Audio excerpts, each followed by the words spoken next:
Il est 18h30 en Europe et 12h30 au Québec et c'est le moment du rendez-vous avec Pierre Lessard.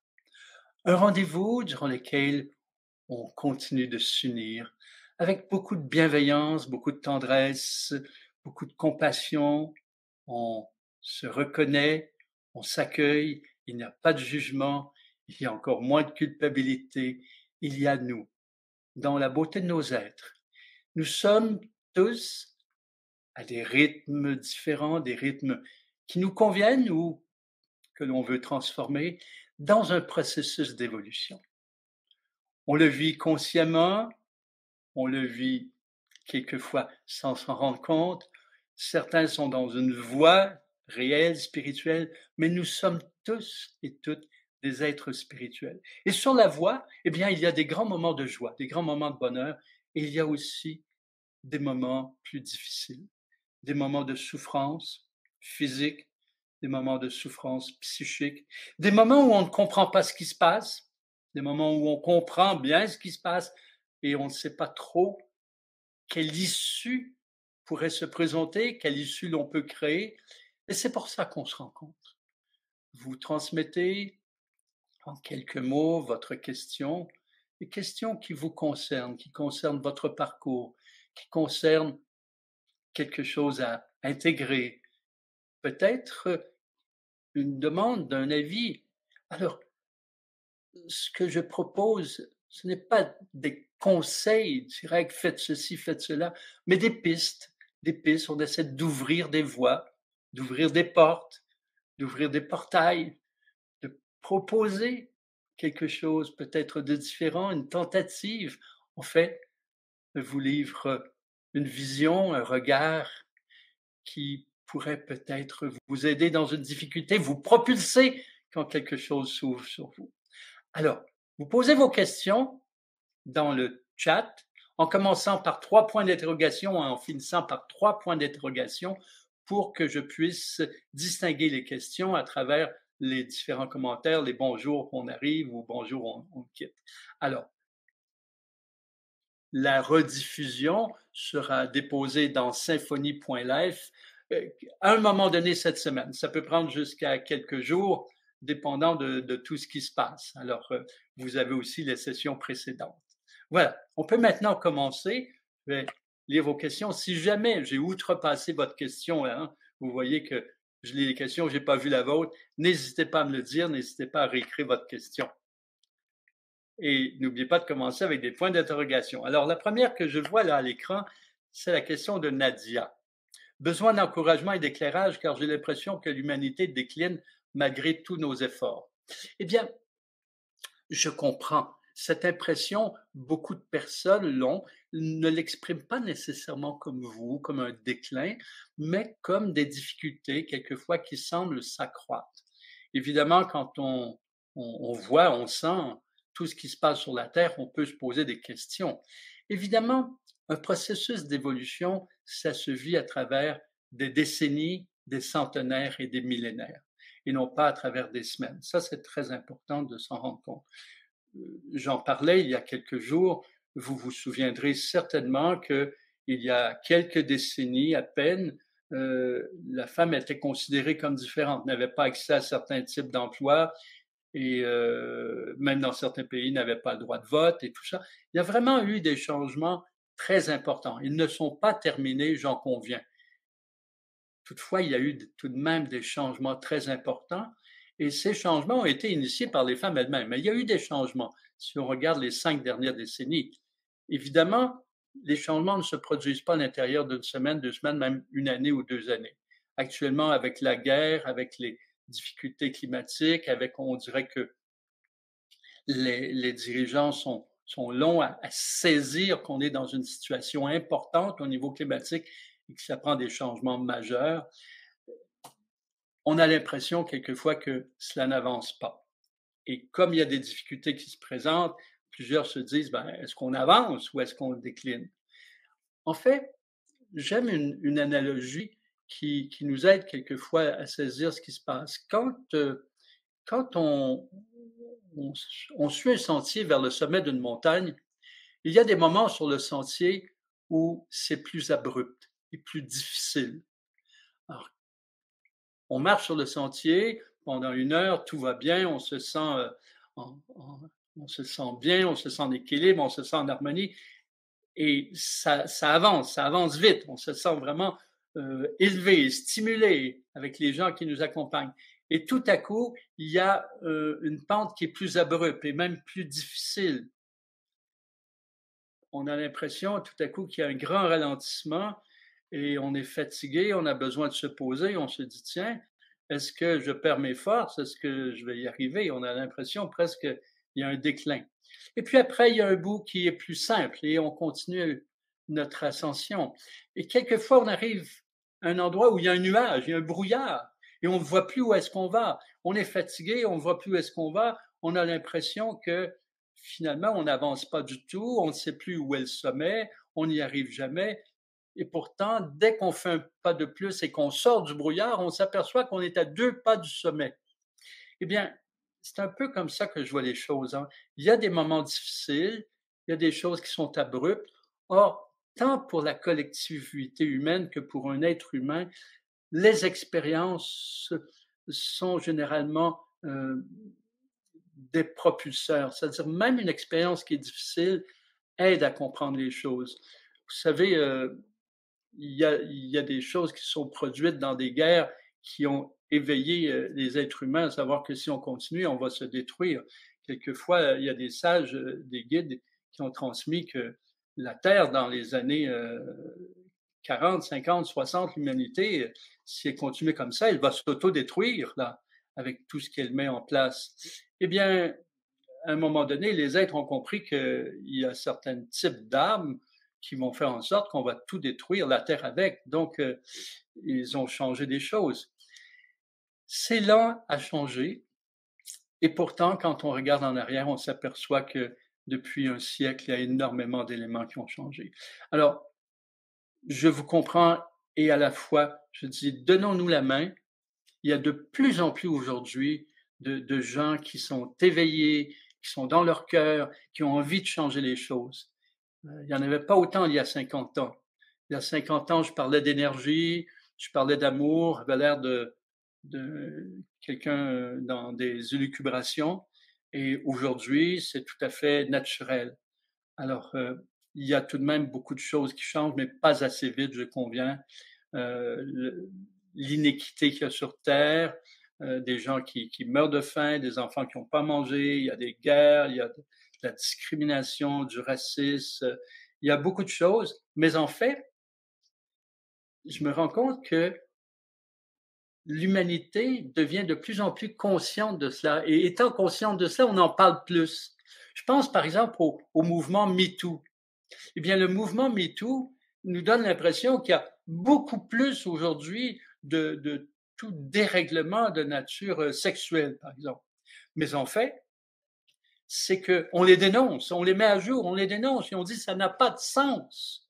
Et donc, plus on dit qu'on les dénonce, plus il y a de gens qui s'éveillent et qui dénoncent et qui dénoncent, ce qui fait qu'on se dit, mais ma foi, on régresse. Qu'est-ce que c'est tous ces délits, toutes ces déviations qu'on a eues? Mais en fait, on est en train d'épurer quelque chose.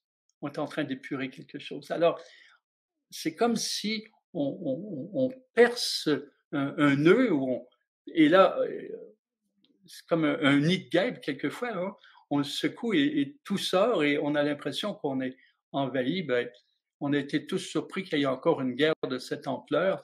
Et je pense que ça va éveiller l'humanité au fait qu'on n'en veut plus de guerre et après, on va vraiment prendre des mesures pour qu'il n'y ait plus de guerre. Donc, c'est comme si ça passait par un moment difficile pour réaliser ce qui se passe. Et actuellement, par exemple, il y a des chaleurs immenses, torrides en Europe. Et c'est comme un signal. Ça fait des années qu'on parle du dérèglement climatique et il n'y a pas beaucoup d'éléments qui se font pour changer les choses. Mais là, il y a une conséquence réelle. Donc, ça va peut-être aider à changer les choses. Malheureusement, l'humain, quelquefois, attend de souffrir pour changer. Hein. Voilà. Donc, je nous encourage à être positif, à être dans l'expérience, à se sentir de plus en plus unis, à nous parler de ce dont on a envie, parce que c'est ça aussi notre union et nos collaborations qui vont faire en sorte que ça va changer. Joanne nous dit: «Je suis une personne parfaitement heureuse dans la vie. Je suis rempli de gratitude pour tout ce que la vie m'apporte et je sais bien que je suis très privilégié. Cependant, avec tout ce qui se passe dans le monde, j'ai de la difficulté à profiter de mon bonheur. La misère humaine des autres m'attriste beaucoup. J'ai beau prier pour l'humanité, méditer et rayonner pour la planète, on dirait que cela n'a pas d'impact. On dirait que le monde s'empire de jour en jour et cela me décourage. Je me demande souvent comment réagir à tout cela.» Eh bien, Joanne, vous êtes exactement dans l'inspiration de Nadia précédemment. Évidemment, il y a des gens qui se sentent bien. On n'a pas à se sentir coupable parce que ce que l'on veut créer, c'est une humanité d'êtres humains qui se sentent bien et qui sont heureux. Donc, les gens qui ont déjà dans leur vie cette sensation de bien-être et de bonheur, qui ne se sentent pas coupables, parce que ce que l'on veut, c'est favoriser par notre collaboration le fait que tous se sentent ainsi. Quelquefois, par exemple, il y a des gens qui vont dire, ben, cette personne, elle est bien nantie, elle devrait distribuer tout aux autres. En fait, ce qu'on veut, ce n'est pas une humanité de pauvres. On veut une humanité de gens qui sont riches intérieurement et qui peuvent utiliser les bienfaits de la terre, que tout le monde soit bien. Il ne s'agit pas de créer un milieu où tout le monde est pauvre. On veut que tout le monde puisse bénéficier de toutes les ressources. Une des grandes difficultés, c'est l'équité, la distribution de ce que l'on a. Et c'est pas la distribution d'un individu, mais c'est souvent au niveau des pays. Alors, les frontières entre pays, toutes les règles, je comprends qu'il y a des fois comme une opposition. Les gens veulent préserver leur territoire. Ça se vit au niveau individuel. Une personne a sa maison, sa cour, peut-être sa clôture, veut préserver son territoire. Au niveau collectif, on veut préserver le territoire. Et simultanément, on voudrait être tous unis. Donc, il y a des éléments qui sont pas faciles, mais qui progressivement se mettent en place. Hein, comme avec ce qui se passe, avec la guerre, ce qui s'est passé aussi dans différents pays. Il y a beaucoup de pays qui maintenant s'ouvrent à accueillir des gens de partout. Il y a toujours des gens qui sont pas contents. Bon, ils vont prendre nos emplois, on va payer pour eux. Mais il y a des gens qui se disent oui, voilà, on a des pays qui sont peut-être plus riches. Il y a des pays où il y a plus de ressources. Alors accueillons des gens. Ça, c'est en transformation. Alors c'est ensemble qu'on peut faire les choses. C'est en parlant, en continuant d'en parler, en continuant de dire les choses. Alors il faut pas se lasser de parler de ce dont on a envie. On a envie d'une terre plus équitable. On a envie que tout le monde bénéficie de notre mieux-être. Par exemple, au lieu de jeter du lait ou jeter du blé parce qu'il y a trop de récoltes une année, on peut le distribuer aussi. C'est curieux, quelquefois, moi aussi, je me questionne, c'est curieux comment tous les pays peuvent collaborer en fournissant des armes de guerre. Et pourquoi on ne collabore pas aussi à d'autres pays qui, eux, ne sont pas en guerre, mais cherchent à manger, où il y a tellement de gens qui ont faim. Alors, on pourrait distribuer, si on est capable de distribuer euh, vraiment des sommes immenses en objets de guerre ou en armes, on pourrait distribuer aussi de la nourriture. Alors, voilà, il y a beaucoup de choses à changer. On a beaucoup de choses à changer dans nos vies, chacun. Chaque personne a à se transformer pour exprimer les meilleurs de soi. Et collectivement, c'est la même chose. Alors, je vous invite vraiment à pas vous décourager. Le changement ne peut pas se faire en une journée. Nous sommes tous ici à cette étape des pionniers. Hein. Une humanité, ça ne se change pas en une année, ni en 10 années. Vous le savez, regardez tout ce qui a changé en 100 ans. Il y a des choses qui s'améliorent pas. On n'est pas plus heureux 100 ans plus tard avec tout ce qu'on a ouvert. On a des choses à observer, des choses à comprendre. Et en même temps, 100 ans, 200 ans, 300 ans, nous sommes des pionniers. On ne verra pas nécessairement tous les résultats dans notre vie. Pourtant, le premier résultat, c'est une satisfaction intérieure de collaborer par son regard, ses pensées. C'est ça qui est important. Nous avons tous été éduqués ou élevés en voulant atteindre des résultats. C'est ça qui était dans nos familles, c'est ça qui était à l'école. On apprend à apprendre quelque chose et obtenir un résultat immédiat. Mais en fait, la véritable joie n'est pas dans le résultat, c'est dans l'expression. Des pensées amoureuses. Mais les pensées amoureuses ne changent pas le monde tout de suite, mais elles ont leur effet. C'est comme quand vous plantez une graine dans la terre. Eh bien, si vous la déterrez le lendemain pour voir si elle a germé, vous l'empêchez de faire son travail. Vous plantez la graine d'un chêne, eh bien, avant qu'il soit un chêne millénaire, gigantesque, un patriarche, un pilier qui aide la terre, eh bien, il va peut-être s'écouler 500 ans. Toutefois, quand vous plantez la graine en terre, vous savez que vous donnez la vie à un chêne qui un jour sera un véritable pilier d'énergie. C'est tout comme quand vous créez un enfant. Mais au moment où vous le créez, et durant les premières années, vous êtes totalement à son service, mais vous savez que vous avez accueilli un être humain qui un jour va offrir le meilleur de lui-même pour les gens qui l'entourent et pour l'humanité. Donc, et votre joie, c'est de accompagner cet enfant pour qu'il puisse s'éveiller, s'ouvrir comme une fleur. Tout comme quand vous plantez une graine en terre pour qu'il y ait des fleurs qui rejaillissent, ben, vous avez la joie de planter la graine. Et même si la fleur ne venait pas, mais vous avez eu la joie de planter la graine. Donc, dans vos vies, par vos pensées, vos paroles, vos états, vos attitudes, l'union, ne vous sentez pas coupable s'il n'y a pas de résultat. Allez retrouver la joie d'être ensemble. On vient de vivre unis pour l'humanité. Moi, j'ai vécu une grande joie de vous sentir et de me sentir, moi, uni à chacun, chacune et de créer quelque chose. Et ce quelque chose, je sais qu'il sert, mais il ne sert pas au rythme qu'on voudrait. On verra pas nécessairement tout s'équilibrer demain. Toutefois, ça influence d'autres gens à faire de même, et puis progressivement, ça va changer les choses. Œuvrons pour la joie que ça nous donne d'œuvrer. Vos pensées actuellement, les pensées objectives, positives, amoureuses, ne vous donneront pas nécessairement un résultat palpable demain, mais vous donneront vraiment une joie d'être bien, de collaborer, d'offrir quelque chose qui est le meilleur de vous-même. On continue. Pavlina nous dit: comment pourrais-je intégrer ma maman décédée récemment dans ce mouvement ascensionnel? Eh bien, votre maman décédée, elle existe encore. Elle existait avant sa naissance, elle a vécu cette vie et elle existe. Elle existe dans l'univers, peut-être dans une dimension. Vous rayonnez vers toutes les personnes avec lesquelles vous êtes en connexion, qu'elles soient vivantes dans ce monde ou dans un autre monde. Vous êtes en connexion et votre rayonnement vient nourrir chacune des personnes.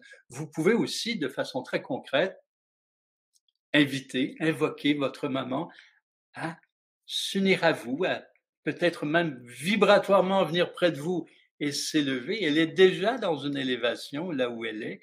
Elle est déjà, vous pouvez l'inviter à venir vers le soleil que l'on crée ensemble ou venir vers vous pour vivre le mouvement d'ascension. Ce qui est important, c'est de réaliser que lorsqu'une personne vit le changement de vie, là, elle est, la mort, c'est en fait une naissance, elle vit une forme d'illumination, c'est-à-dire qu'elle entre déjà dans des éclats lumineux et elle n'est plus la personne que l'on a connue, elle n'est certainement plus la personnalité et elle vit un parcours. Donc, son parcours dépendant où elle en est, c'est elle qui le sait, mais c'est un parcours lumineux, c'est un parcours qui est aussi d'évolution. Donc, invitez-la, invitez-la. Et il se peut que vous la ressentiez vibratoirement, mais que vous la ressentiez ou non, eh bien, vos émanations vers elle nourrissent une relation qui est magnifique. Alors, Pavlina, vous me faites penser, je vais faire la même chose avec ma maman, qui est partie aussi déjà il y a 2 années, là, ou presque, et je vais l'inviter aussi dans notre processus. Voilà. Moi, j'ai un papa qui est parti il y a très longtemps, il y a 30, 40 ans, exactement, voilà, 40 ans et hem et par la suite, bien que je n'ai pas eu vraiment une relation, très, très près de mon père, c'est on ne partageait pas beaucoup de choses.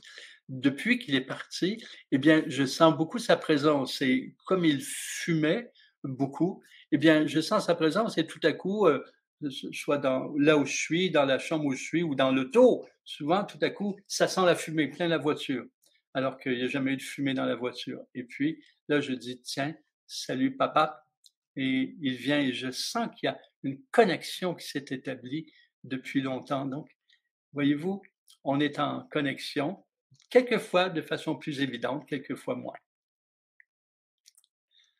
Alors, je continue, je cherche vos points d'interrogation. Merci pour tous vos commentaires. Francine nous dit: «Comment ouvrir mon cœur et lâcher le mental? J'ai du mal à visualiser». En fait, lâcher le mental et ouvrir son cœur, vous n'avez pas à le visualiser, mais vous pouvez imaginer. Vous pouvez imaginer, par exemple, que ça fuse de votre cœur plutôt que ce soit de vos pensées ici. En fait, ça commence par vous aimer. Chacune de nos rencontres, quand d'Unis pour l'humanité, par exemple, je parle de délaisser, se désidentifier de son personnage et ensuite d'aimer qui on est. Ben, ouvrir son cœur, ça commence par l'ouvrir à soi-même.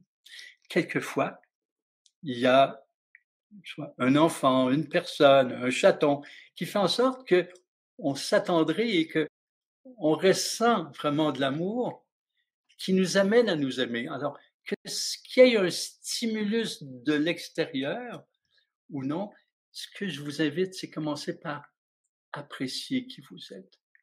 L'une une des difficultés qu'on rencontre dans notre monde, surtout dans notre monde occidental, c'est que nous avons été éduqués, élevés, c'est un drôle de terme, hein, nous avons été élevés à,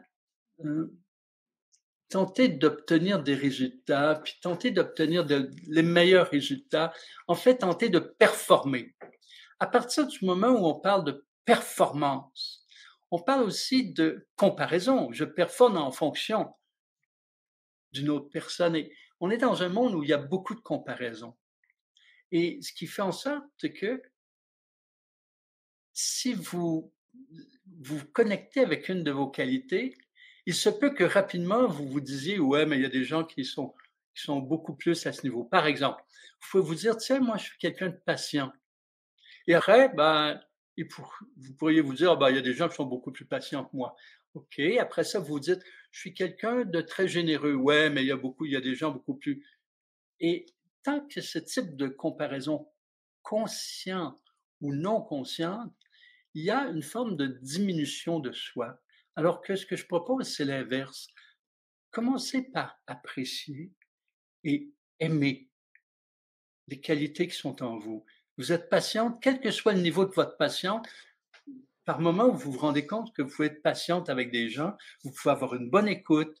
Donc, aimez votre bonne écoute, aimez votre générosité, aimez votre bienveillance, aimez, identifiez vos qualités et aimez-les. Et quand vous aimez vos qualités, vous vous aimez dans l'expression de ces qualités. Et n'ayez pas d'attente, n'ayez pas d'attente de résultats en vous disant, tiens, j'aime le fait d'avoir une bonne oreille, donc je devrais écouter plus les gens et enlever tout ce besoin d'atteindre quelque chose et appréciez-vous dans ce que vous êtes vraiment. Je suis très prudent quand je dis ça parce qu'il ne s'agit pas d'aimer toutes vos difficultés. Il ne s'agit pas de juger vos difficultés non plus. Vous avez des difficultés, par exemple, quelqu'un est prompt, quelqu'un est colérique, quelqu'un est plus n'est pas ouvert, n'est pas généreux. Il ne s'agit pas de se détester avec ses qualités, il ne s'agit pas de se juger. Il s'agit tout simplement de dire tiens, quand il y a une difficulté, j'appelle ça pas un défaut, mais une difficulté, il s'agit de se dire ça vient de quelque part. De quoi ça me parle? Par exemple, quelqu'un qui n'est pas généreux, qui tient à ses choses, il pourrait se dire tiens, ça vient de quelque part. Ça vient, par exemple, de manque. Il y a des gens qui ont manqué des choses. Ça vient du fait que la personne ne recevait pas de façon équitable dans sa vie, dans certaines expériences, et donc fait attention à ces choses. Alors que d'autres, ben, tout ce qu'elles ont, elles peuvent le prêter, même le donner. Alors, quand c'est une difficulté, non pas un défaut, mais une difficulté, on peut tout à coup être bienveillant avec soi-même en se disant ça vient de quelque part. Et progressivement, sans se prendre la tête, on peut commencer à identifier d'où ça vient. Non pas pour devenir la victime de quelqu'un ou de quoi que ce soit, mais plutôt de voir qu'est-ce que l'on peut transformer pour que la difficulté devienne quelque chose de plus simple. Et parallèlement, appréciez les qualités que vous avez et commencez à vous aimer dans vos qualités. Vous avez envie d'évoluer, aimez cela. C'est ce que je dis des fois dans la guidance. Aimez votre envie d'évoluer, aimez votre envie d'être heureuse, aimez votre envie d'être dans la paix, aimez votre parcours, même s'il y a des difficultés, aimez votre tentative d'être toujours, d'être de plus en plus au meilleur de vous-même. Et vous allez commencer à aimer la personne que vous êtes. C'est une personne qui veut être heureuse, qui veut être en paix, qui veut aimer, qui veut être unie. Donc, aimez cela de vous. Et plus vous allez aimer cela de vous, vos qualités et ces grands éléments, eh bien, plus vous allez vous rendre compte que vous les aimez chez les autres aussi. Plus vous vous aimez, plus il devient naturel d'aimer les autres et votre cœur s'ouvre. Je vais continuer la réponse de ça parce que c'est tellement important. Comment je fais pour m'aimer, pour passer dans mon cœur? Eh bien, le mental, lui, c'est vraiment un instrument extraordinaire. Il fait partie de la perfection de nos êtres. Moi, je vois les choses comme ça. Ce qui existe est parfait. Maintenant, l'utilisation qu'on en fait ne l'est peut-être pas. Et le mental, on lui a donné vraiment beaucoup de place, particulièrement en Occident. On a choisi de œuvrer intellectuellement, mentalement beaucoup. Bien que nos sensations soient présentes, on dirait qu'on a donné moins d'importance euh, au niveau collectif, aux sensations. Qu'est-ce que je veux dire par là? C'est que, par exemple, à l'école ou au travail, ce que vous sentez, eh bien, on n'a pas donné tellement d'importance à ça. On voulait savoir ce que vous connaissez, ce que vous avez, les recherches que vous avez faites, les conclusions que vous en tirez, etc. Mais les sensations étaient plutôt d'un ordre bon, humain, mais sans donner vraiment d'importance à tout ça. On a développé beaucoup l'aspect intellectuel, donc l'aspect mental. Quand on a une décision à prendre, on a dit on fait les pour, les contre et voilà. Alors que c'est un instrument qui fonctionne avec des données passées, avec les expériences, avec les connaissances qu'on a accumulées. L'instrument est sophistiqué, je parle du mental. Il peut donc faire des extrapolations. Il peut tenir compte de données qui ne sont pas certaines, donc des approximations. Donc, c'est un instrument sophistiqué. Il reste que c'est un instrument et on en a d'autres que j'appelle des facultés. Les sensations, les perceptions. Et les sensations nous amènent aussi des fois dans notre plexus solaire, ce sont des émotions, mais aussi nous amènent vers le cœur. L'amour est une sensation, la paix est une sensation, le bonheur est une sensation. Eh bien, l'amitié, c'est une sensation, bien qu'on peut décrire des éléments qui façonnent une amitié. Alors, je me rends compte qu'en fait, tout ce qui est vraiment important pour chacun de nous est plus associé à des sensations qu'au mental. Or, on donne crédit au mental alors que on néglige les sensations. Il y a quelque chose qui est pas équilibré. Donc, le mental, je vous suggère de vous en servir et par moment, vous pouvez lui donner une fonction. Par exemple, quelquefois, je dis, posez votre attention sur votre respiration. Ça veut dire, tiens, mon mental, surveille la respiration pour qu'elle soit douce, qu'elle soit régulière. Pendant ce temps-là, je vais me placer dans mon cœur. Alors, évidemment, quelquefois, on confond les émotions, les sensations qui sont au niveau du plexus solaire avec le cœur. On confond l'affectivité avec l'amour. Toutefois, l'affectivité peut nous amener dans une bienveillance, dans une tendresse qui nous amène vers la reconnaissance, la compassion, l'amour. Alors, ouvrir le cœur, c'est d'abord être reconnaissant, c'est ce que je proposais en disant appréciez-vous, Reconnaissez vos qualités, aimez-les, c'est de la reconnaissance de soi. Être compassion, sachez que vous êtes un être de nature universelle qui vient ici sur terre pour évoluer vers l'unité. Donc, ayez de la compassion pour vous. Ça signifie, bon, sachez que qui vous êtes, que vous avez beaucoup d'éléments pour évoluer vers l'unité. Et soyez bienveillants, c'est-à-dire délaissez la culpabilité et les exigences de vous-même. Et vous allez sentir que votre cœur va vibrer de plus en plus. C'est un parcours que de retrouver vraiment l'amour profond. Alors, je vais donner là des pistes importantes. Alors, je reviens aux questions. J'ai Michel ici qui nous dit quoi faire lorsque des collègues de travail nous ignorent et ne collaborent pas avec moi et me rejettent d'une certaine manière? Je me sens rejeté comme à l'école lorsque j'étais jeune. Alors là, il y a deux éléments que je souligne. D'abord, la notion de rejeter. Et la façon dont vous l'exprimez est tout à fait intéressante. Vous dites: «Je me sens rejeté». Alors au début, veut dire les gens vous ignorent et ne collaborent pas et je me sens rejeté. Ça, c'est une expression que je trouve tout à fait juste. Vous voyez des faits et c'est votre sensation. Donc, c'est pas il me rejette, mais il vous ignore, il ne collabore pas et vous vous sentez rejeté. Ça, c'est le premier élément que je soulève. Et le deuxième, comme à l'école. Donc, c'est pas la première fois que vous sentez ça. Donc, depuis assez jeune, vous sentez, vous avez une sensation de rejet. Alors, la première chose que je suggère, c'est quand vous avez identifié un thème, comme là vous l'avez identifié, vous vous sentez rejeté. Alors, ce que je vous propose, d'abord et avant tout, je vais aller plus loin que votre question, c'est de voir est-ce que vous, quelque part, dans un milieu, etc., vous vous rejetez vous-même? Est-ce que vous vous rejetez? C'est comme si quelqu'un dit, est-ce que, par exemple, depuis longtemps, vous avez eu des situations, des circonstances qui ont fait en sorte que vous avez l'impression que on vous ignore et que vous avez vous-même commencé à ignorer des aspects de vous. Est-ce qu'il y a des aspects, par exemple, de vos qualités ou bien des élans profonds que vous ignorez? Alors, c'est toujours très important aussi quand on parle de votre œuvre, de votre travail, par exemple. Est-ce que votre travail est vraiment l'expression de qui vous êtes? Il se peut que vous ignoriez qui vous êtes, il se peut que vous l'ignorez consciemment. Je vous donne un exemple personnel, je parlais souvent. Moi, la première partie de ma vie, j'ai étudié en gestion.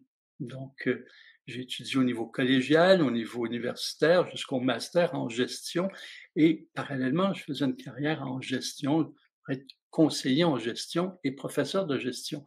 Et dès le début, dès le tout début, je savais et je m'étais dit intérieurement: «Je n'aime pas ça».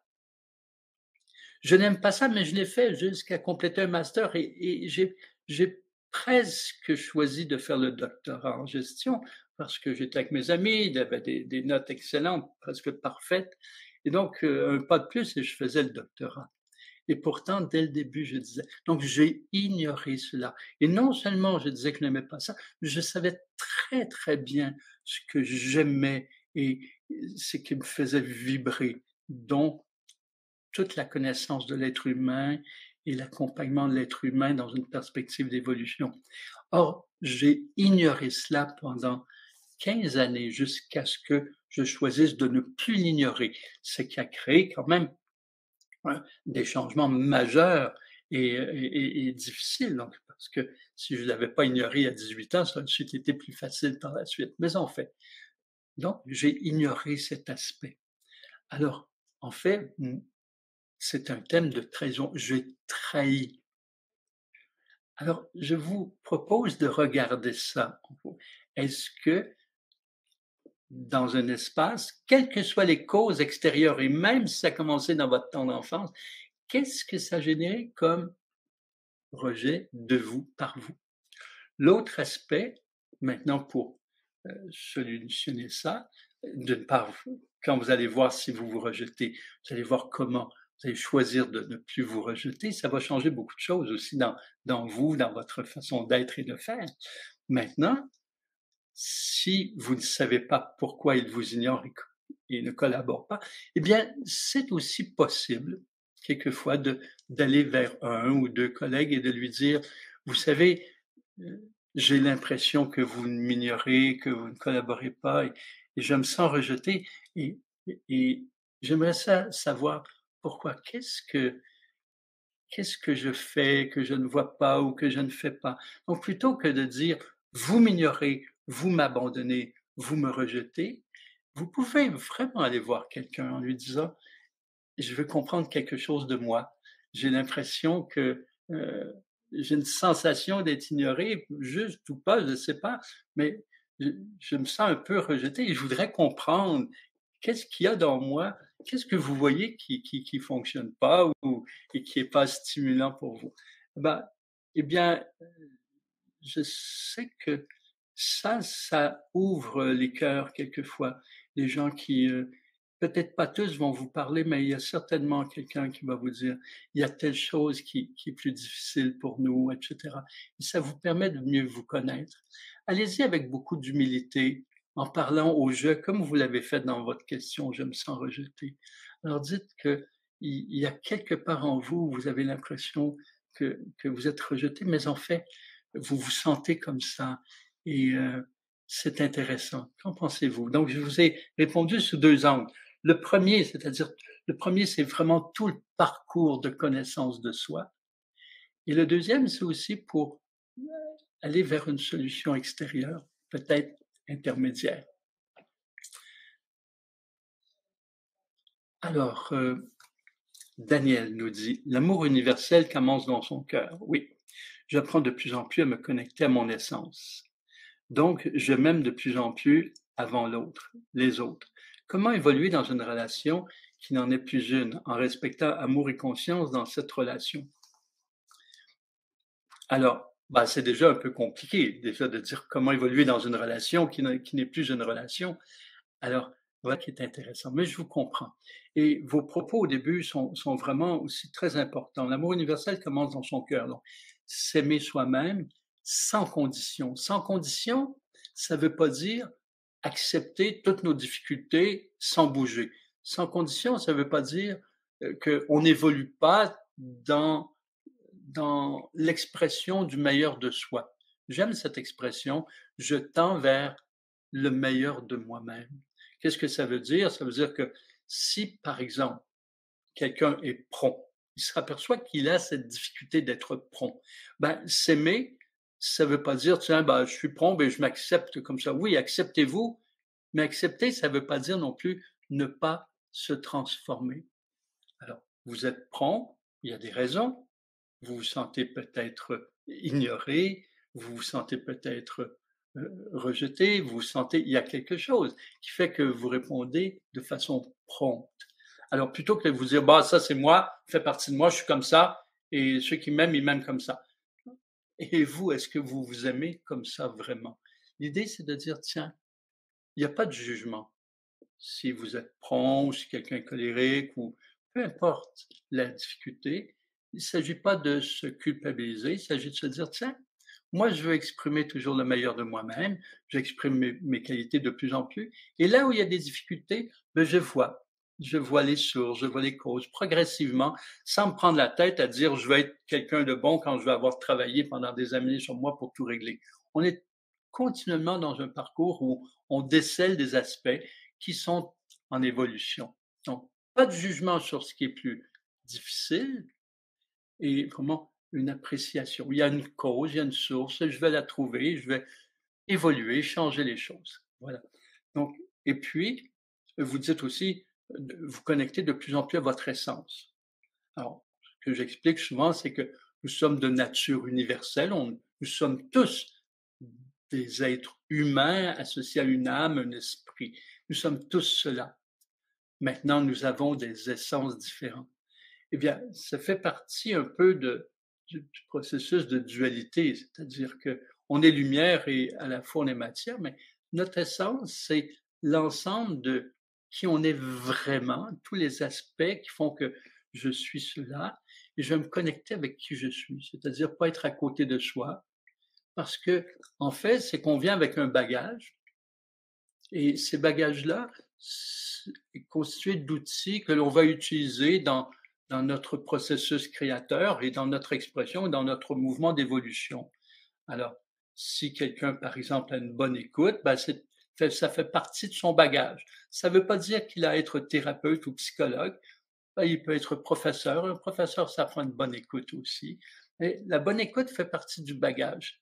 Alors, vous observez votre bagage jusqu'à définir votre essence. Ça me fait penser que j'ai eu beaucoup de demandes et de commentaires à ce niveau. Donc, je vais commencer là cet automne. Je vais présenter ce dont je vous ai parlé précédemment, c'est-à-dire je vais faire une session vraiment de fond. Une session de fond, c'est un parcours que je vais présenter d'environ, j'ai pensé de le faire de 9 jours. Donc, une semaine complète où je passe avec un petit groupe et on va vraiment identifier notre destinée, notre essence, le mandat dans cette vie et l'œuvre de cette vie. On va faire 7 jours et après ça, on va se retrouver pour un week-end quelques mois plus tard pour aller plus loin. Je vais m'investir avec des gens pour les aider à sentir quelle est leur essence, parce que quand on sait quelle est son essence, on peut commencer à se déployer en fonction de son essence. Et quand on se déploie en fonction de son essence, ça procure une sensation de paix. Pourquoi de paix? Parce que on se rend compte qu'on n'est plus à côté de soi. Et ça procure de la joie. Et alors, il est facile de s'aimer. On est en paix, on est dans la joie, il est facile de s'aimer, ce qui fait qu'on a moins d'attente envers l'autre. Alors maintenant, comment évoluer dans une relation qui n'en est plus une? Il me semble que c'est intéressant de choisir ces relations et de les qualifier. On n'est pas dans le même type de relation au quotidien. C'est-à-dire que dans l'ensemble de la vie, pour moi, tous les êtres humains sont des frères, des sœurs et, et je vais les aimer.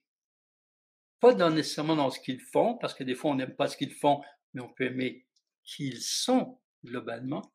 Il n'en reste pas moins que on ne va pas avoir des activités concrètes avec tous les êtres humains de la Terre. Donc, il y a des gens avec lesquels on entre en relation. Mais il y a des types de relations. Il y a des relations qui sont des relations de camaraderie. Il y a des relations d'amitié plus profondes et il y a des relations d'intimité amoureuse, de connexion de vie.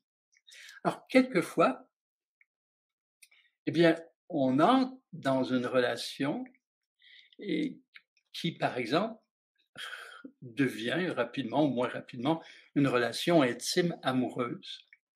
Or, il va de soi que si à cette période-là, vous n'êtes pas connecté à vous-même, connecté à votre essence et que vous êtes dans un processus d'évolution, que vous vous reconnaissez, eh bien, vous évoluez, vous vous transformez, vous émergez de vous. Ce qui fait en sorte que il se peut que la personne que vous manifestiez il y a 20 ans n'est plus tout à fait dans la même expression. Donc, la relation peut aussi changer. Quand vous dites relation qui n'en est plus une, ce que j'entends par là, c'est que deux individus ont évolué, peut-être à des rythmes différents, dans des orientations différentes, ce qui fait que la relation n'a plus euh, le même niveau d'intimité, de stimulation qu'elle en avait. Parce que dans votre processus, il se peut que des valeurs changent, des orientations changent. Alors, quelquefois, on est comme ça et notre évolution fait en sorte qu'on est de plus en plus près et la connexion est encore plus grande. Il se peut que deux personnes se soient attirées parce qu'elles sont gentilles, elles aiment les mêmes choses et elles s'aiment bien. Physiquement, il y a une attraction. Donc, ce sont des choses. Elles aiment aller au cinéma, elles aiment faire les mêmes voyages et puis elles s'attirent physiquement. Donc, ce sont des personnes qui s'attirent et qui choisissent de se mettre en relation. Et peut-être qu'à travers la vie, elles développent des valeurs, des orientations, d'évolution qui font en sorte qu'elles sont encore plus connectées qu'elles l'étaient il y a 20 ans. Alors que d'autres personnes, leur façon d'évoluer fait en sorte qu'elles sont plus éloignées. Mais en fait, ce n'est pas que la relation n'est plus, elle se transforme. Je vous invite à le voir comme ça. Peut-être qu'il y a eu aussi, parce qu'on voit ça souvent, une précipitation dans une relation intime amoureuse, alors que c'eût été un grand ami ou c'eût été un merveilleux camarade. Un camarade, c'est quelqu'un avec lequel on a un, deux thèmes en commun et on aime ça. Vous avez votre camarade culturel, vous avez votre camarade spirituel, vous avez vraiment des gens avec qui vous partagez pas tout, vous n'avez pas toutes les mêmes valeurs, vous n'avez pas toutes les mêmes orientations, mais sur un certain point, c'est vraiment génial. Donc, c'est un camarade, mais des amis, il y a plus d'intimité, il y a plus de vision, il y a vraiment une stimulation. Il y a vraiment beaucoup d'amour entre deux amis, sauf qu'il n'y a pas nécessairement une attraction pour l'intimité. Il se peut qu'avec une personne, à cause de l'évolution, ben, ça se rapproche et ce qui était des amis, ça peut devenir tout à coup une relation très intime ou deux camarades qui avaient pas, qui dans leur évolution, tout à coup, euh, choisissent des orientations qui sont de plus en plus près ou qui sont les mêmes et développent des valeurs qui sont les mêmes. Au début, c'était deux camarades qui jouent au tennis ensemble, mais il n'y avait rien d'autre à partager. De plus en plus, dans l'évolution de la vie, ils deviennent tellement près qu'ils se stimulent et ça devient une relation beaucoup plus profonde, comme ça peut être l'inverse.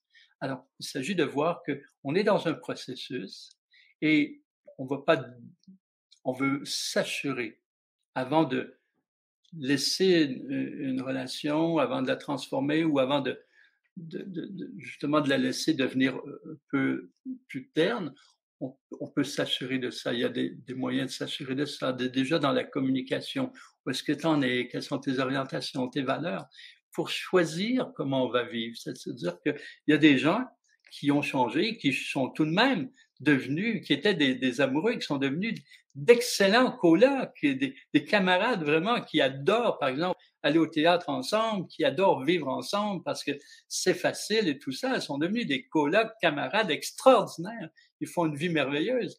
Alors que s'ils insistaient pour autre chose, eh bien, il y aurait des frictions. Tout est possible.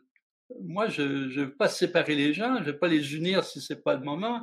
Je veux juste que les gens soient heureux et se dire, tiens, c'est une relation qui a peu changé. Alors, comment on fait? On se parle. Alors, on se parle et on peut évoluer ensemble. Si la relation intime amoureuse, d'abord, avant, il faut vérifier quelles sont les orientations. Alors, souvent, je vais proposer, tiens, prenez un moment chacun pour vous et dites-vous à vous-même et écrivez où est-ce que vous allez, quelles sont vos valeurs et où vous vous dirigez, quels sont vos buts, quel genre de vie vous voulez vivre et qu'est-ce que vous voulez atteindre dans votre vie. Faites ça pour vous, chacun de votre côté. Puis ensuite, partagez. Partagez cela. Et vous allez voir, si vous avez les mêmes valeurs, vous allez dans la même direction, mais vous n'allez pas au même rythme. Vous pouvez vous le dire, on n'est pas au même rythme, mais on va se respecter dans nos rythmes, etc. C'est de la communication. Et souvent, quand on se parle pas, ben, les petits échanges ont plus de friction. Il y a de l'impatience, il y a de l'insatisfaction, il y a de la frustration. Prenez le temps vraiment de vous dire, là, on va faire une communication importante. On va faire quelque chose d'important. On va voir chacun pour soi où est-ce qu'on s'en va et après, on va le partager à l'autre. Puis on va regarder, est-ce qu'on s'en va dans la même direction? Vrai, où tu vas? Quels sont tes buts? Quelles sont tes valeurs? Voilà. Il y a beaucoup d'émotivité dans ça parce qu'il y a eu tout à coup une relation qui s'est transformée sans qu'on en parle jusqu'à maintenant.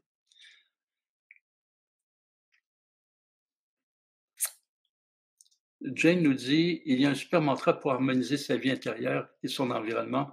Voilà. Bon, il y a des mantras qui existent. Des mantras, ce sont des formules que l'on répète qui génèrent généralement du calme et donc de l'harmonie, de la sérénité. Vous pouvez vous créer un mantra avec les mots qui vous font vibrer, comme il y en a qui existent aussi à l'extérieur. Merci, Jane. Maintenant, il y a aussi une intention. Donc, on ne peut pas juste répéter. Il y a une intention derrière ça de s'harmoniser. Pauline nous dit, question basique. Même si mes fréquences sont élevées et que j'ai placé mon aura de protection lorsque je me promène dans un parc, je suis un régal pour les moustiques. Je ne voulais plus mettre de produits révulsifs. Est-ce que les moustiques préfèrent le bon sang ou le mauvais sang? Alors voilà, écoutez, le votre répulsif, vous pouvez choisir un répulsif qui est naturel et ça va déjà être peut-être plus clément, pour vous. Vous êtes certainement bonne, alors, sinon les moustiques n'iraient pas vers vous et ils vont vers beaucoup de monde, vous savez? Alors, oui, c'est ça. J'avais trouvé il y a quelques années un répulsif naturel qui avait pas d'odeur et qui, qui était pas fort pour la peau, vous savez, qui brûlait pas la peau. C'était vraiment intéressant et finalement ça s'est discontinué. Je en trouverai un et je vais vous le partager certainement. Jacques nous dit, «Ma question était la suivante», je reformule un peu du coup. Que faire lorsqu'on est sous l'interdiction d'exercer professionnellement, ayant refusé la vaccination? Doit-on attendre que cela passe et où est-ce l'occasion de se réorienter professionnellement? Alors, c'est une question qui est importante, Jacques. C'est la réorientation professionnelle, pour moi, est vraiment une réorientation de vie. C'est-à-dire que une des difficultés que l'on vit dans notre monde, c'est qu'il y a une division, une coupure entre l'aspect professionnel et l'être tel qu'il est. C'est-à-dire que notre organisation de vie fait en sorte que les individus, même très jeunes ou plus âgés, choisissent une profession en voyant un peu si ça leur plaît, si ça leur convient, sans nécessairement réaliser que c'est plus qu'un travail, c'est plus que quelque chose de professionnel, c'est l'expression de l'être. Alors, on peut choisir un travail, donc professionnel, qui soit alimentaire. Donc, c'est-à-dire que qui soit un travail et qui serve un besoin d'être rémunéré. On peut choisir ça en autant que ce que vous êtes peut s'exprimer et se déployer en dehors du travail dans ce qui vous ressemble. Je m'explique.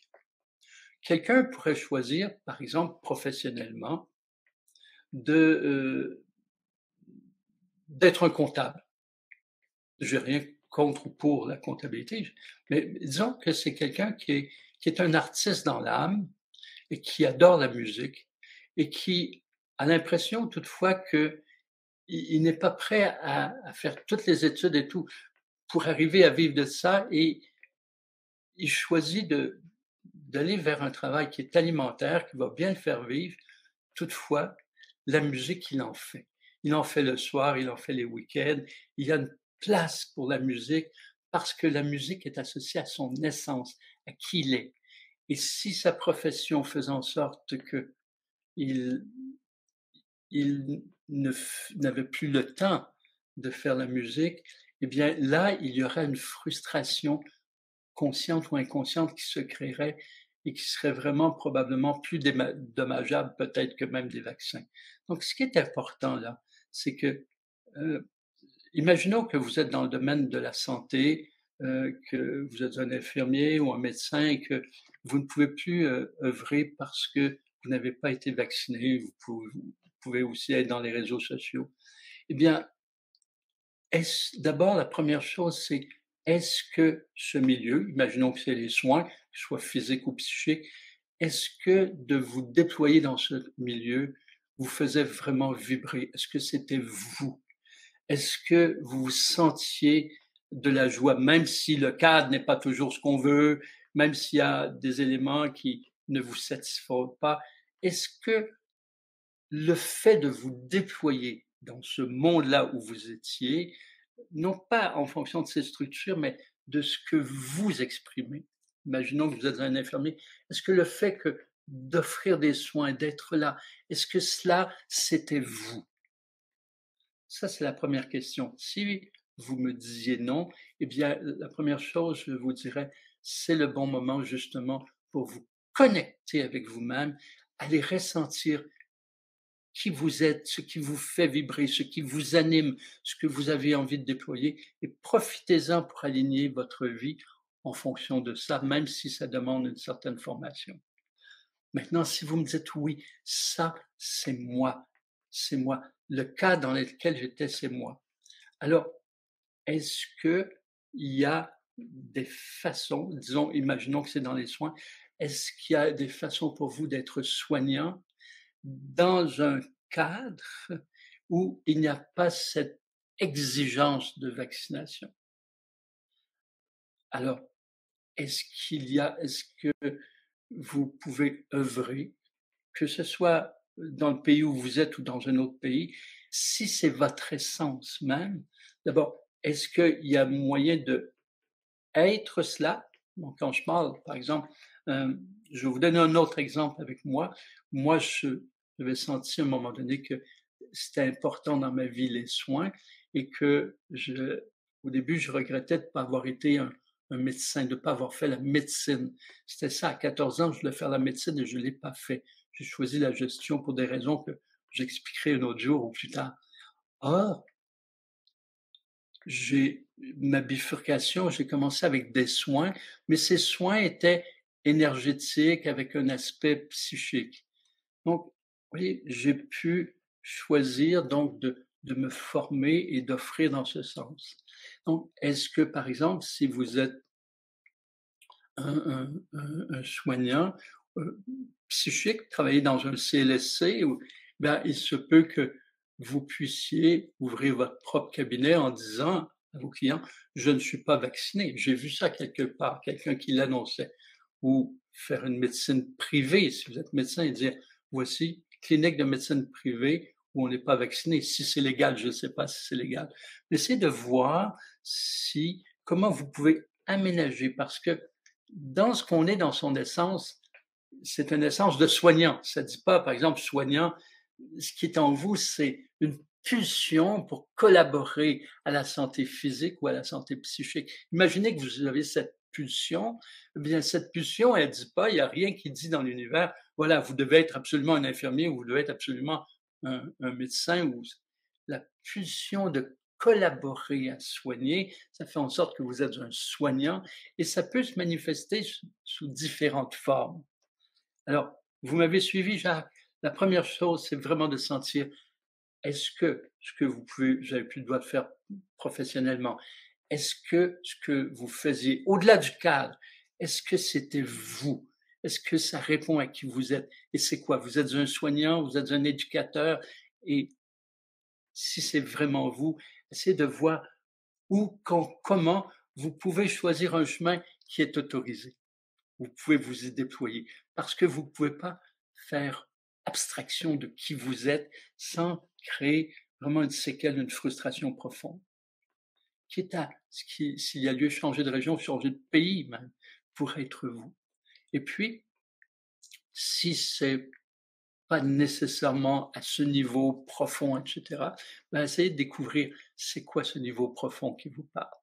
Maintenant, il se peut aussi que si c'est vraiment vous, vous choisissiez temporairement quelque chose d'alimentaire, le temps de vous former pour pouvoir être dans votre milieu, mais dans un cadre accepté.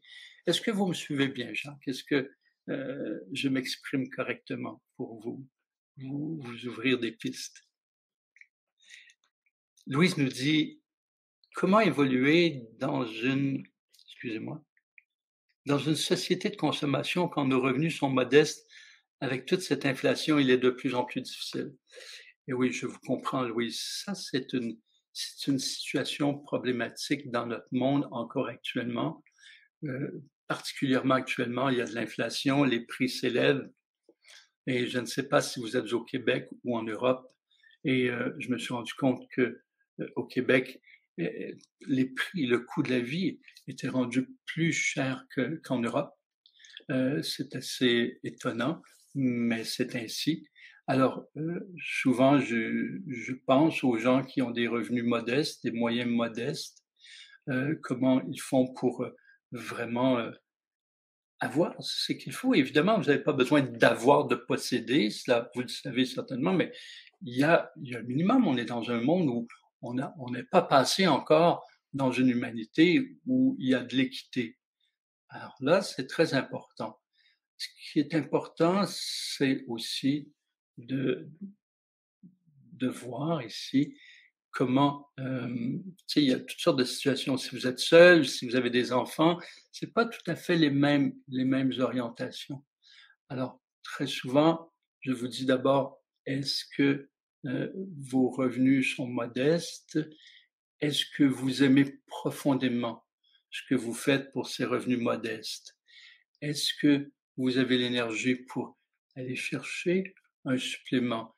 Est-ce que vous pouvez œuvrer pour, heu, aider, par exemple, identifier des subventions qui sont données à des entreprises pour, se trouver un employé qui correspond à qui vous êtes. Ah, j'ai vu ça aussi, des gens qui, heu, identifiaient toutes les subventions qui existaient et ils se présentaient quelque part en disant: «Voilà, moi je corresponds très bien avec mes qualités à ce que vous pourriez avoir de besoin et j'ai trouvé une subvention et que vous pourriez avoir». Donc, il y a des choses comme ça qu'on peut rechercher. Ça, c'est très concret, extérieur.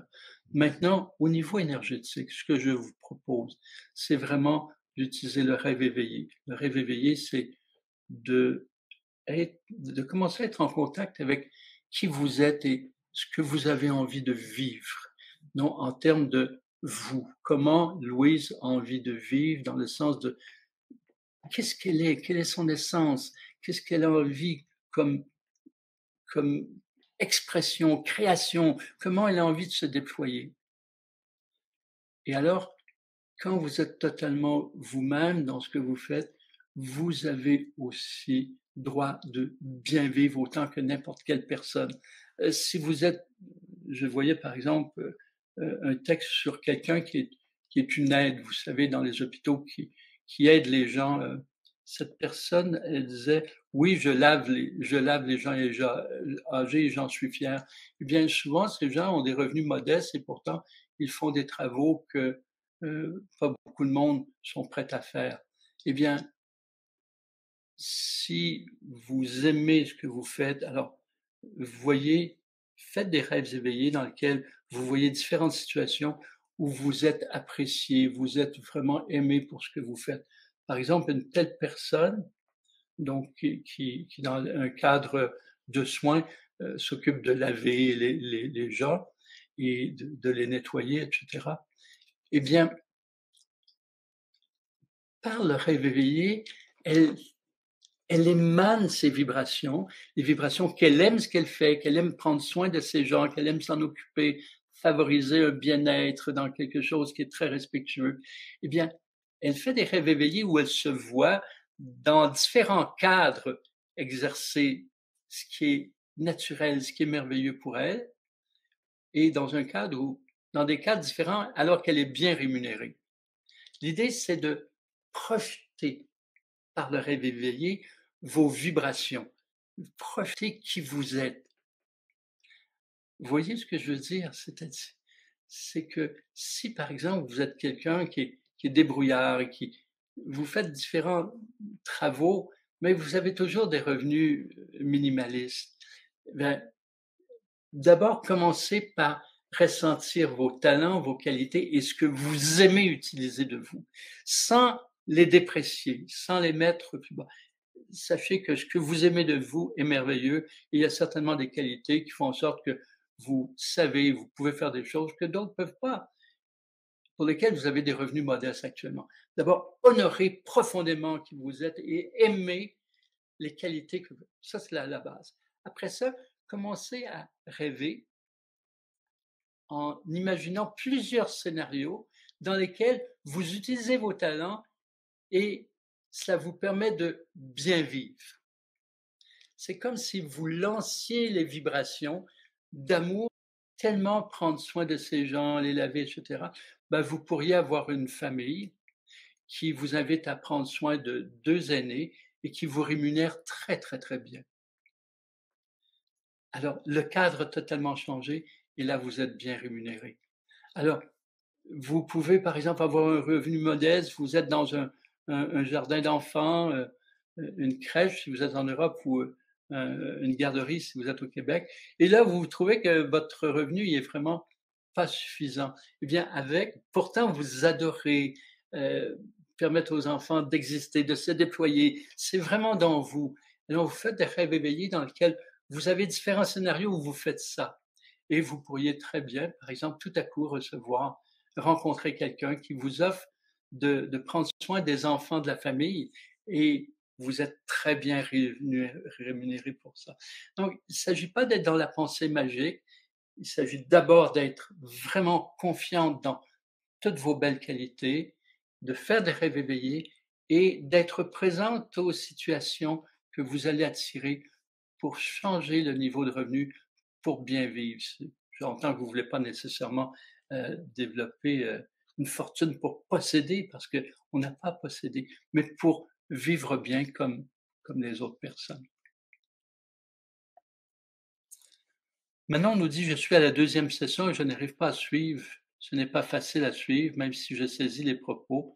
Enfin, je crois, est-ce qu'il est mieux de poursuivre ou retourner en arrière pour saisir les enseignements le plus possible parce que je suis inscrite pour les 13 sessions?» Alors, Manon nous parle, excusez-moi,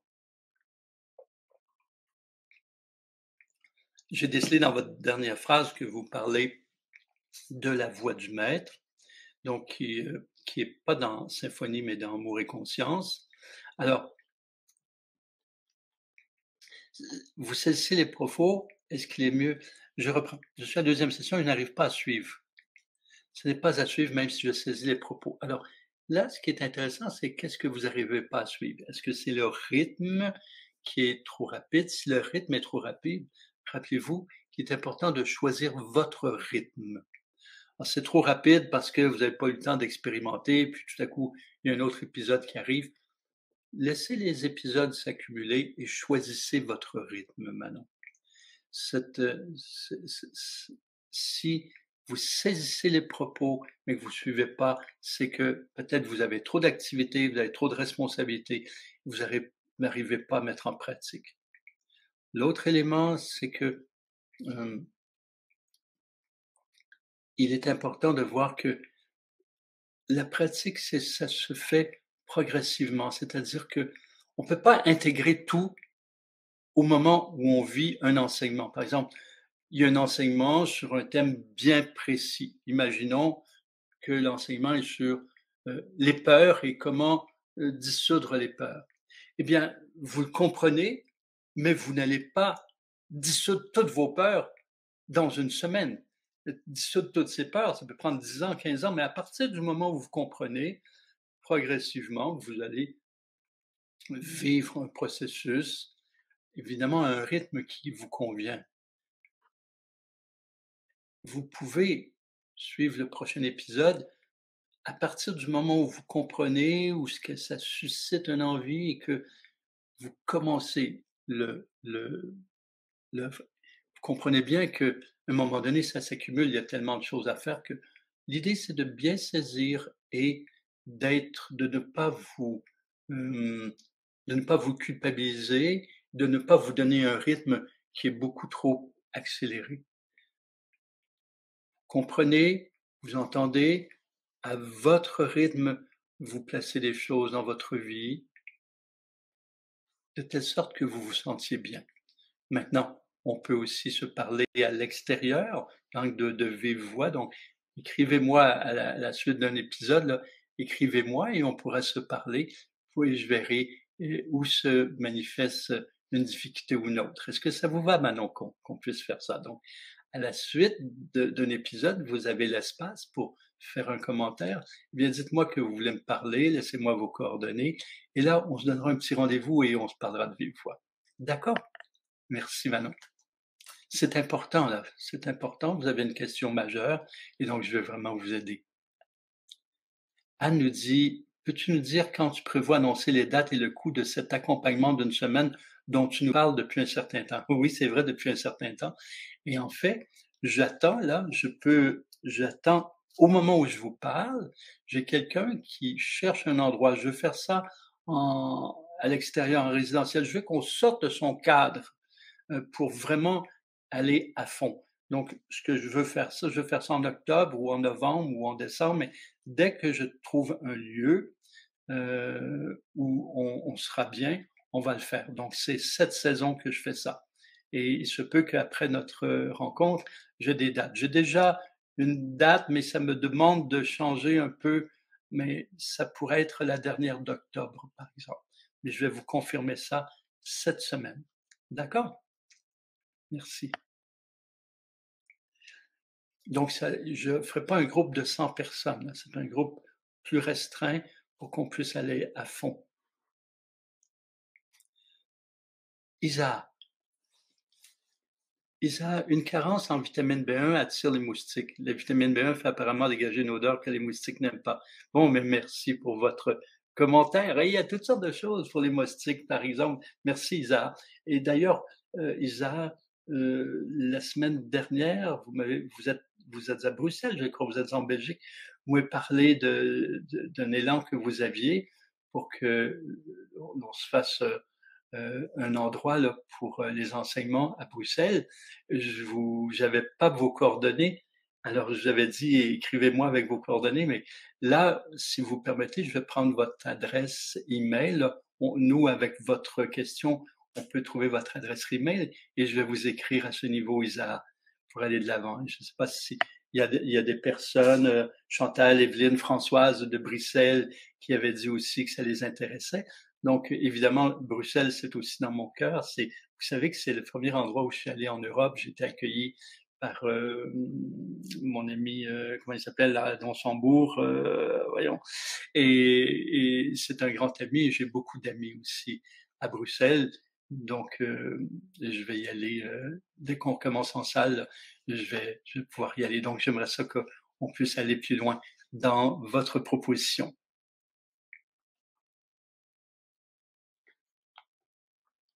Alors Françoise nous dit: «J'ai posé 2 questions au début, je revois une question, peux-tu me parler du point de vue?» Oui, je suis désolé Françoise, les questions ont toutes disparu. De la convergence, heu, du point de convergence. Alors, le point de convergence, c'est pas nécessairement un thème que je vais utiliser dans mes enseignements.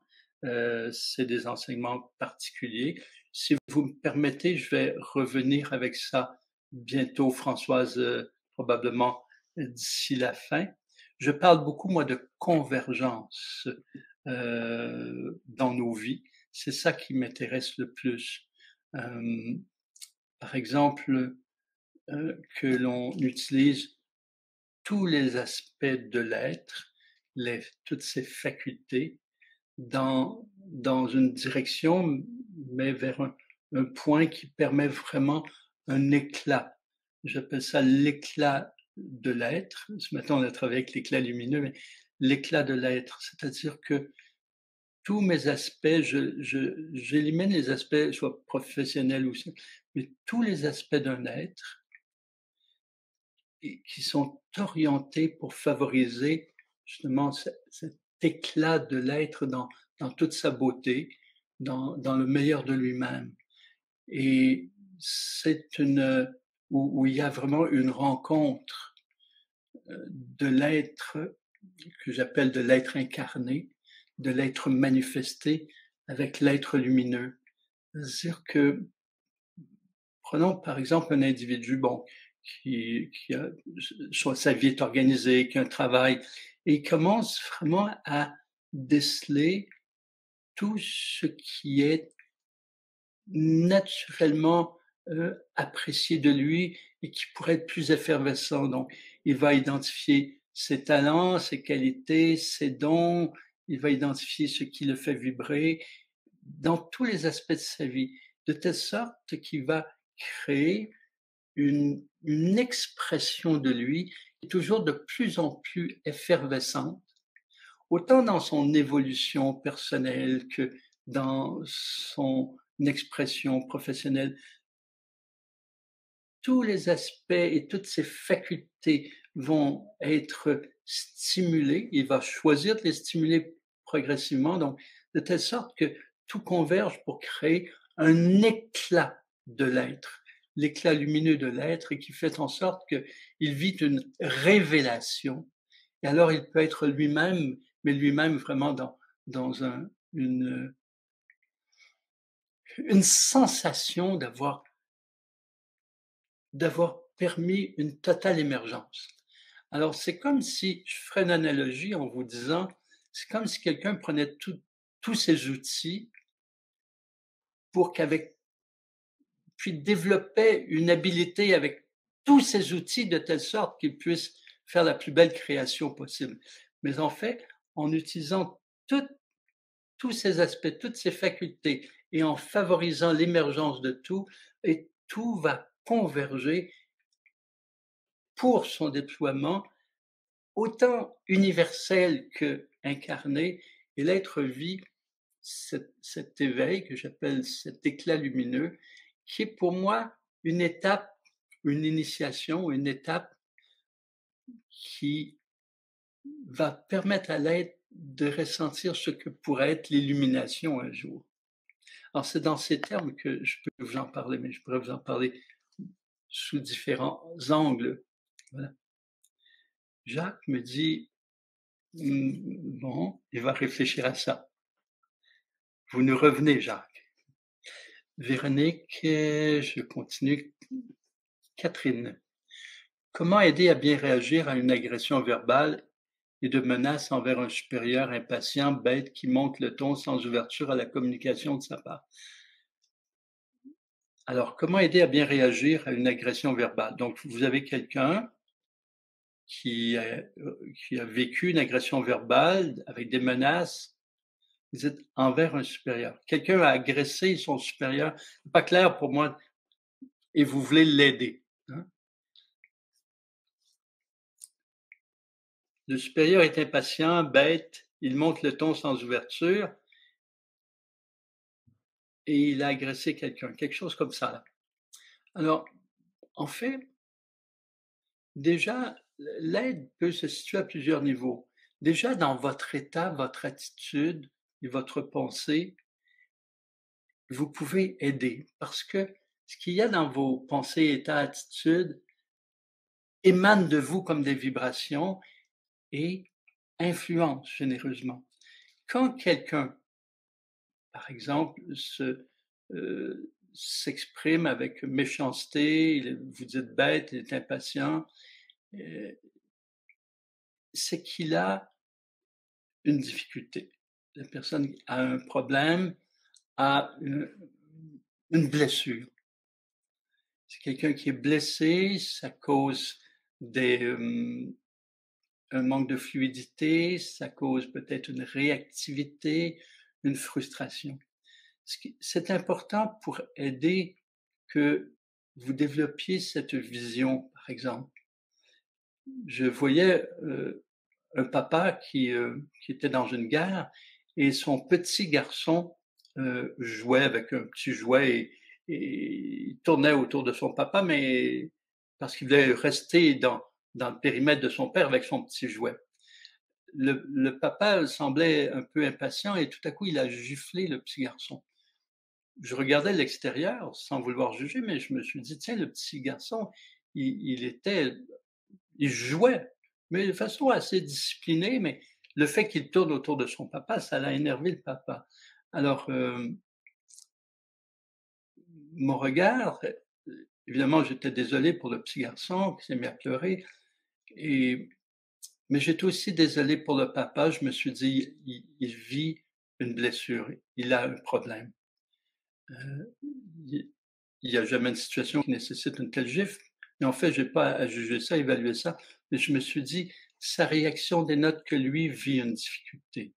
Donc, j'étais dans une pensée ainsi et un, un état de compassion, une attitude d'ouverture.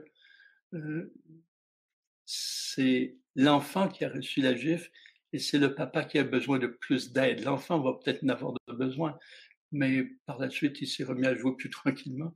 Et le papa a besoin d'aide. Alors, c'est une ouverture de cœur, une ouverture de conscience qui fait que voir quelqu'un qui réagit comme ça, vous êtes impatient, bête, c'est qu'il a une difficulté, il a une frustration et quelque chose qui ne va pas. Donc, la première chose, c'est vous voulez aider quelqu'un qui a reçu, par exemple, qui a été agressé. Alors, il est très important que vous soyez dans cet état-là face à l'agresseur, et que vous soyez aussi dans un état de compassion face à l'être qui est agressé pour que l'être ne se sente pas coupable. Alors, par exemple, vous pourriez dire, tiens, cette personne vit sûrement une difficulté et je suis désolé pour vous. Ne le prenez pas au premier plan. Vous êtes, vous êtes sur son parcours, d'une part, la personne sur laquelle peut-être il a défoulé quelque chose.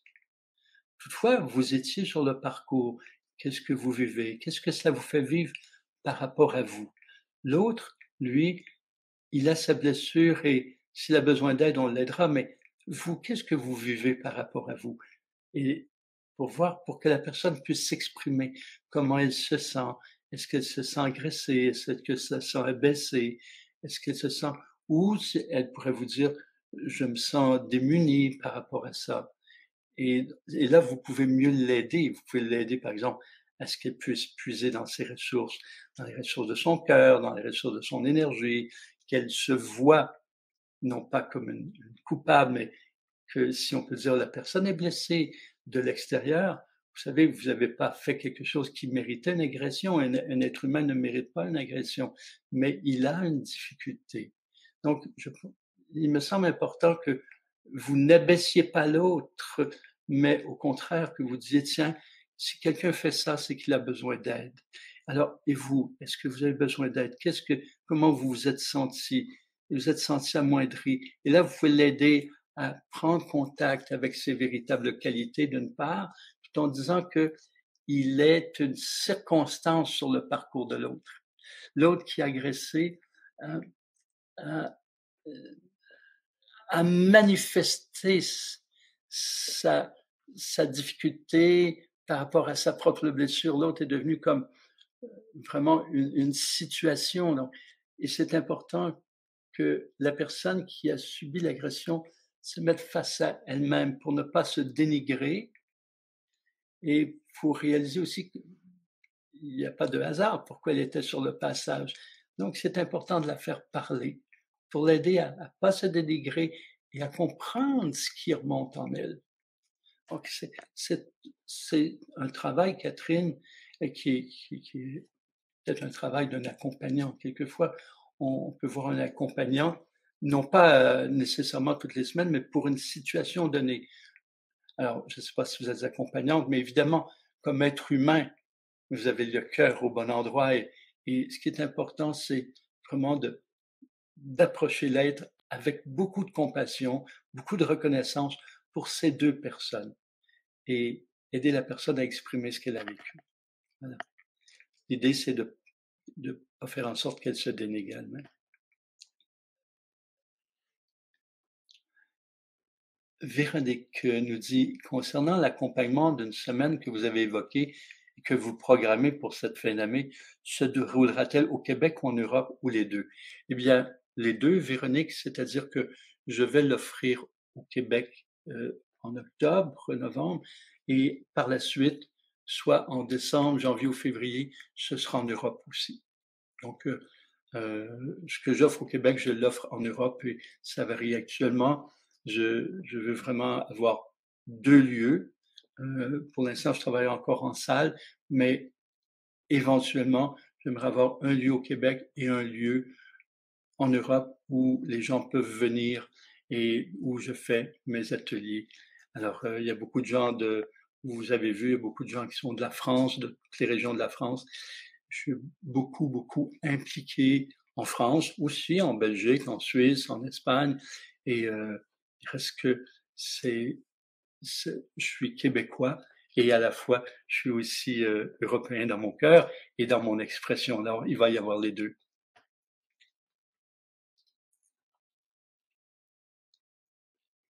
Oui, c'est ça, Françoise. C'est sa complétude. Du moins, oui, le point de convergence, c'est où l'être, du moins, a atteint un certain niveau de libération. On pourrait dire complétude, si vous voulez. C'est aussi de la plénitude. C'est aussi de la plénitude.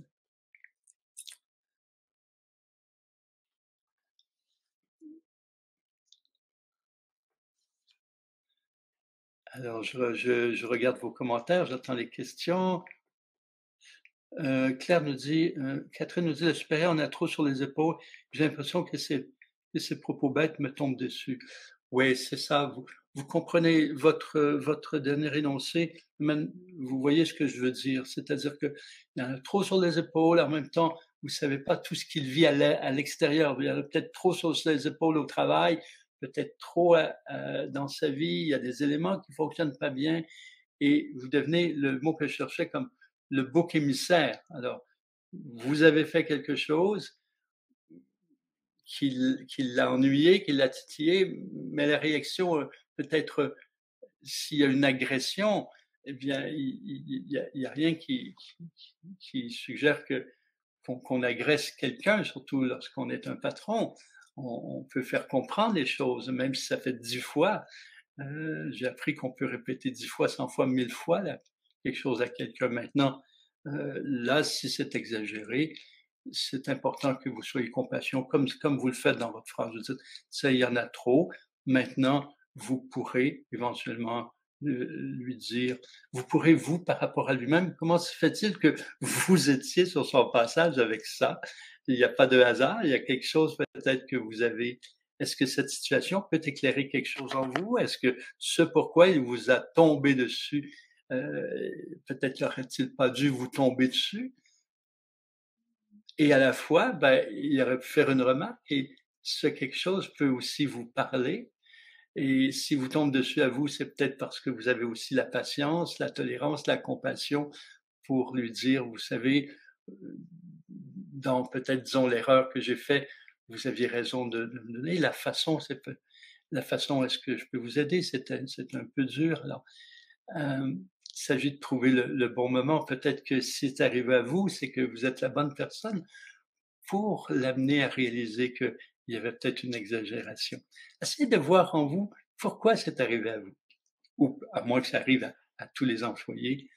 Alors, vous voyez, quelquefois, on peut aider quelqu'un aussi en lui faisant prendre conscience que c'est exagéré. Et si c'est à tout le monde, tous ses employés, c'est peut-être important de lui transmettre. C'est peut-être exagéré. Est-ce que nous, vos employés, est-ce qu'on peut vous aider? Est-ce que vous en avez trop? Est-ce que c'est personnel? Parce que on trouve important de créer avec vous un climat intéressant ici.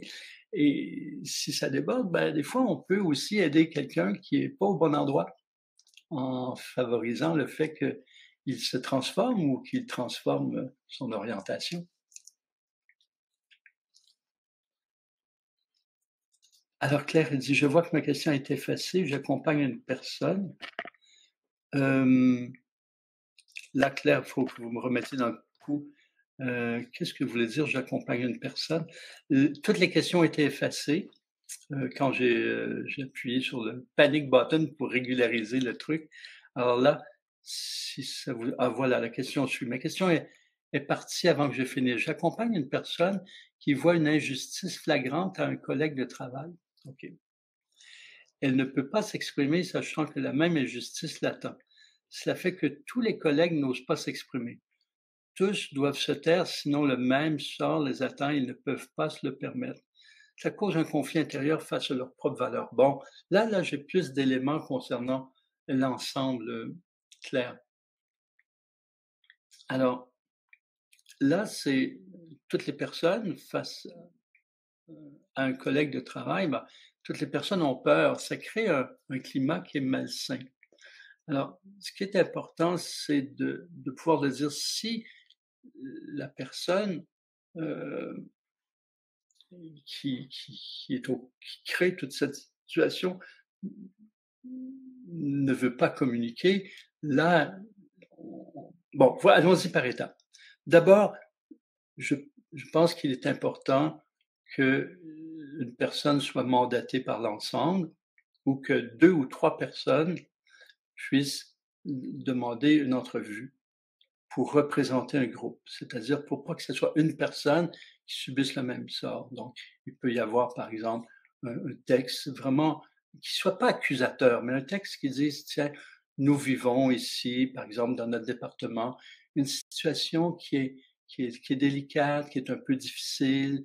nous avons envie de créer une atmosphère de travail qui est agréable, qui est plus légère. Nous avons envie d'offrir le meilleur de nous-mêmes et on aimerait que l'atmosphère se transforme. Nous mandatons telle personne, telle personne, telle personne pour nous représenter, par exemple.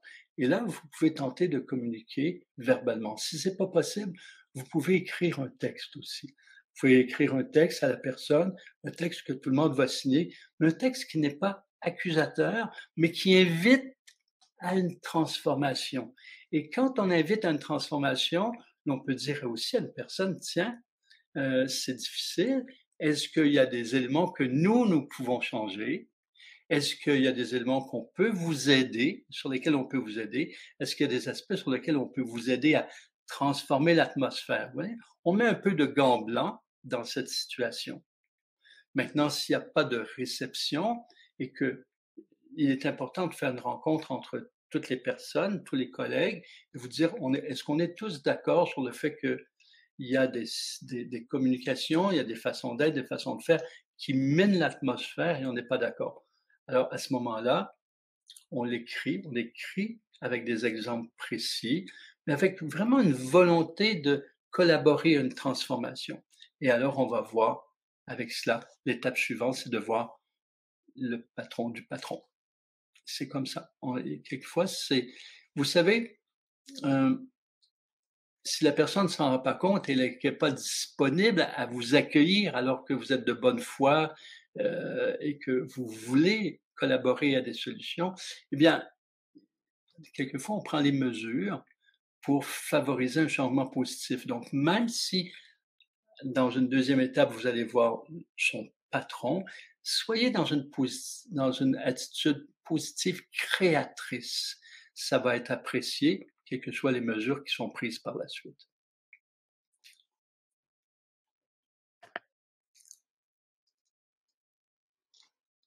Voilà.